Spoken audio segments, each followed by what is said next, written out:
ভালোবাসার মানুষগুলো বুঝতে পারে যে আসলে সে হাজার ভিড়েও যেমন একা, একাকিত্বেও ও একা। কারণ রাগ এবং অবহেলা তাকে একা করে দেয়, ধ্বংসের মুখে ঠেলে দেয়। যে মানুষ হাজার কষ্টের মাঝেও তার প্রিয় মানুষটিকে মনে রাখে, সে সত্যিকার অর্থে ওই প্রিয় মানুষটিকে ভালোবাসে।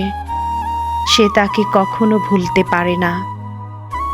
ভালোবাসার মানুষটি বুঝে যে ভালোবাসার মানুষটিকে ছাড়া কত কষ্ট। অন্যরা সবাই হাসি তামাশা করতে জানে, তবে তারাও এক সময় বুঝতে পারে যখন তারাও ভালোবাসতে শিখে। জীবনে কখনো কারো উপর খুব বেশি নির্ভর হওয়া ঠিক না, কারণ অন্ধকারে নিজের ছায়াও নিজেকে ছেড়ে চলে যায়।